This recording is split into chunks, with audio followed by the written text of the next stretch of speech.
Selamat pagi para dewan juri dan juga rekan-rekan dan juga para pemirsa sekalian. Saya Christopher James Raditya selaku tim pro dari SMA Negeri 1 Surabaya. Pada kali ini akan membahas mosi yang dimana dewan ini lebih memilih sekolah menengah yang mengadopsi model pendidikan klasik daripada model pendidikan progresif. Sedangkan tim kontra berpendapat bahwa pendidikan progresif lebih menekankan untuk abad ke-21. Model ini berfokus pada pengembangan keterampilan yang dibutuhkan siswa di dunia nyata, seperti kreativitas, pemecahan masalah, dan kolaborasi.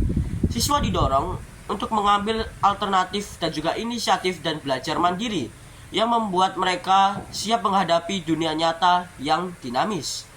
Sedangkan saya memiliki argumen sendiri yang dimana pendidikan klasik adalah fondasi kemenangan. Yang terhormat Dewan Juri sekalian, mosi ini menyatakan bahwa pendidikan klasik hanya menjadi pilihan utama. Kami dari tim pro setuju sepenuhnya. Pendidikan klasik yang berfokus pada guru, kurikulum terstruktur, dan juga penguasaan materi bukanlah model yang usang, melainkan fondasi yang terbukti kuat untuk menghadapi masa depan yang tidak pasti. Pertama, pendidikan klasik itu membangun fondasi pengetahuan yang tak tergantikan. Model ini memastikan siswa mengakui mata pelajaran dan juga menguasainya. Pelajaran dasar seperti matematika, bahasa, sains secara lebih mendalam. Ini bukan tentang hafalan kosong, melainkan tentang membangun kerangka kerja intelektual yang kokoh. Bagaimana kita bisa meminta siswa memecahkan masalah kompleks jika mereka tidak menguasai konsep dasar, mengabaikan dasar-dasar ibarat membangun rumah tanpa fondasi.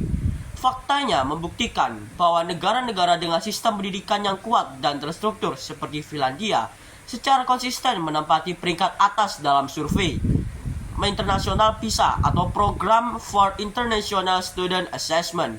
Ini menunjukkan bahwa pendekatan terstruktur menghasilkan hasil yang terstruktur dan terukur dan dapat diandalkan. Kedua, pendidikan klasik itu melatih disiplin dan tanggung jawab yang vital. Di era serba malas dan juga serba manja ini, disiplin dan ketekunan menjadi kondisi langka. Model klasik mengakibatkan siswa untuk menghargai otoritas, mengikuti arahan, dan menyelesaikan tugas. Ini adalah keterampilan hidup yang sesuai dan juga esensial.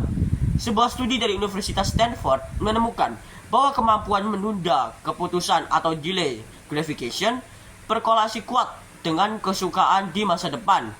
Pendidikan klasik secara alami menumbuhkan kualitas ini yang seringkali diabaikan oleh model progresif yang jarang untuk dinikmati dan juga dilirik.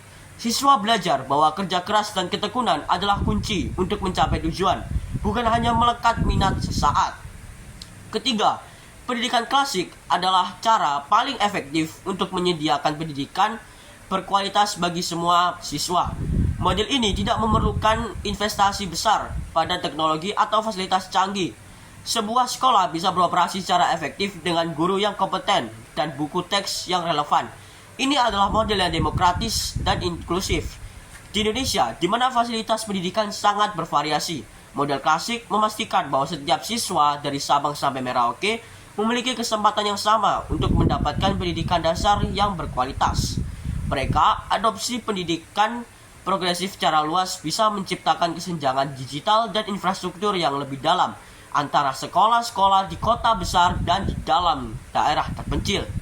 Kesimpulan yang saya dapat ambil yaitu pendidikan progresif menunjukkan atau mungkin terdengar menarik dengan janji kreativitas tanpa batas, tetapi seringkali gagal dalam memberikan fondasi yang diperlukan. Tanpa dasar yang kuat, kreativitas hanya menjadi kekuasaan. Kami percaya untuk menghasilkan generasi yang siap untuk bersaing, maka kita harus kembali ke fondasi yang kokoh, yaitu pendidikan klasik. Sekian, terima kasih. Kelas mantap, Cok.